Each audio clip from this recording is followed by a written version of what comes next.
Salam alaikum les Hedgad, j'espère que vous allez bien. Aujourd'hui je reviens avec une toute nouvelle vidéo spéciale Ramadan, j'ai nommé celle de la harira. La harira c'est la base pour tous les Marocains et autres. Et cette fois-ci je vais vous donner une recette express de harira qui est juste ultra bonne. Je vous laisse avec la liste des ingrédients.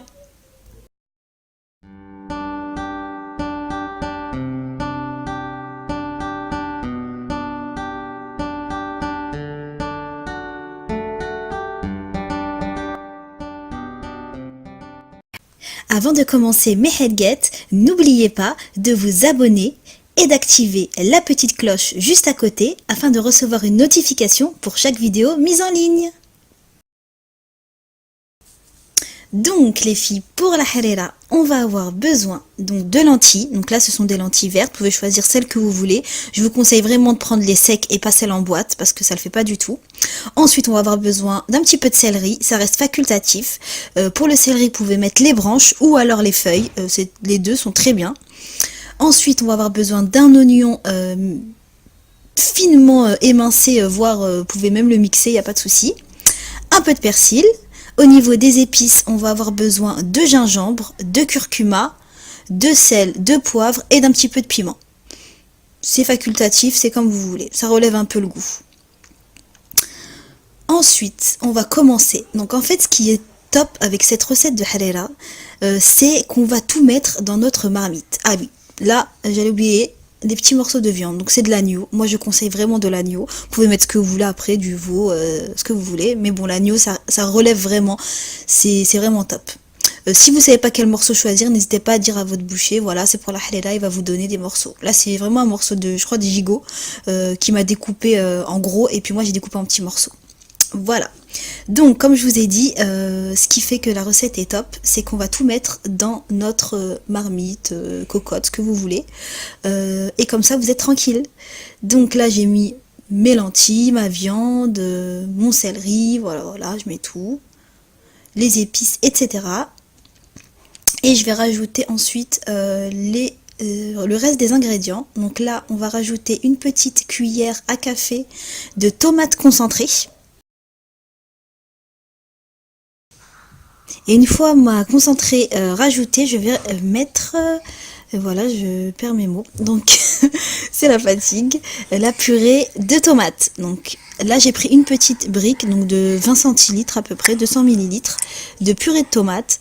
Je sais qu'il y en a qui en mettent plus, il y en a qui en mettent moins.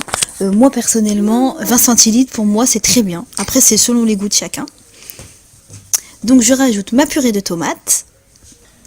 Et je vais rajouter donc un petit truc que moi j'aime beaucoup, c'est le semen. Donc comme là j'en avais pas du frais, enfin j'en avais mais je vais vous montrer après. Je rajoute toujours, moi si je vous montre ce que j'ai l'habitude de faire, c'est du semen en cube. Donc vous allez trouver ça dans votre boucherie, etc. Donc là c'est le semen végétal que j'ai pu trouver. J'ai déjà essayé avec le semen végétal et franchement j'ai pas aimé. Donc je préfère le faire avec mon petit cube. Donc comme je vous l'ai dit, vous pouvez le trouver facilement dans vos boucheries. Franchement la plupart des boucheries ils en vendent. Vous dites je veux du semen en cube, donc j'en mets max la moitié. Là j'ai fait la folle, hein, je peux vous dire, parce que c'est très fort. Donc j'ai mis la moitié, moi j'aime bien, mon mari il aime moins, mais moi j'aime beaucoup. Donc vous mettez le quart, pour commencer vous mettez le quart, et bien sûr c'est facultatif, ce n'est pas obligé. Moi je trouve que ça vraiment relève le goût de la harira et c'est super bon. Donc ensuite je vais rajouter de l'eau. À peu près 2 litres. Donc en tout et pour tout de la harira, je vais mettre à peu près 2 litres d'eau. Mais pour mouiller mes ingrédients, je vais mettre 1 litre 700, on va dire. 1 litre et puis 700 millilitres. Je mouille tout ça, je mélange tranquillement avec ma petite spatule, je mets mon couvercle et je mets à cuire tout simplement. Vraiment les filles, c'est tranquille. Vous laissez cuire ça 45 minutes dans une casserole marmite. Si vous faites ça à la cocotte, 30-35 minutes, ça suffit largement. En gros, il faut que vos lentilles soient cuites, tout simplement. Moi franchement, je laisse pas plus de 45 minutes. Quand c'est le ramadan et que tu peux pas goûter, je laisse 45 minutes. Si vous le faites et que vous jeûnez pas, et ben à ce moment-là, vous pouvez goûter. À partir de 30 minutes, vous goûtez jusqu'à ce que votre lentille soit cuite. En attendant que ma harira cuise, je vais préparer mon liant. Donc pour cela, dans un pot, en verre ou en plastique, ce qui compte c'est qu'il se ferme, je vais rajouter, donc je vais y déposer plutôt 2 grosses cuillères à soupe de farine. Puis je vais rajouter, je vais couvrir avec de l'eau. Donc je vais mettre à peu près les 3/4 du pot d'eau. Je vous dirai combien ça fait exactement en millilitres. Et je vais checker énergiquement. Donc d'habitude, moi ce que je fais aussi, c'est que je rajoute 1/4 de cuillère à café de concentré de tomate. En fait, je mets un tout petit peu de concentré de tomate dedans. Pourquoi? Parce que ça va me permettre de colorer mon liant. Et une fois que je le rajouterai à ma halela, ça va lui permettre de garder sa couleur rouge.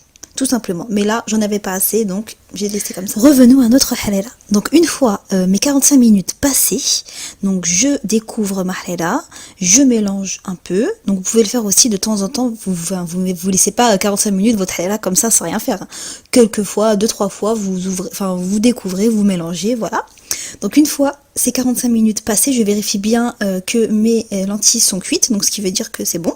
Et je vais rajouter mes cheveux d'ange, pardon. Donc certains y mettent aussi du riz, des petits riz ronds, etc. C'est comme vous voulez. Donc je mélange, je rajoute mes pois chiches, je mélange, je couvre et je laisse cuire 5-6 minutes. Le tout.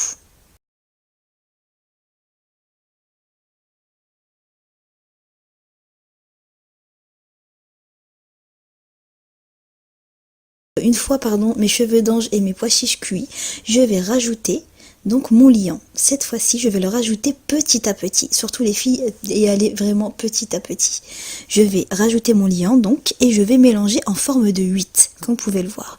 Pourquoi? Parce que il faut vraiment, alors ça c'est très important, c'est pas vous mélanger vite fait. Il faut vraiment bien mélanger parce que le liant, donc c'est la farine, ça va coller dans le fond de la casserole et là après laisse tomber, c'est une galère. Donc on mélange bien comme ça pendant vraiment 2-3 minutes, on couvre. Donc là j'ai rajouté un peu parce que la texture de la halala en fait je voulais un peu plus velouté. Après c'est vous comme vous voulez. Il y en a qui l'aiment bien épaisse, il y en a qui l'aiment plutôt liquide, c'est comme vous voulez, c'est selon les goûts. Donc je couvre et je laisse cuire 5 minutes. Vraiment 5-6 minutes pour que la farine cuit et s'amalgame bien à la halala. Voilà mes headgets, le résultat, on peut voir notre belle halala. Franchement, moi c'est la recette que je fais tout le temps, dès que j'ai envie de halala, pendant le ramadan, tout ça c'est juste top.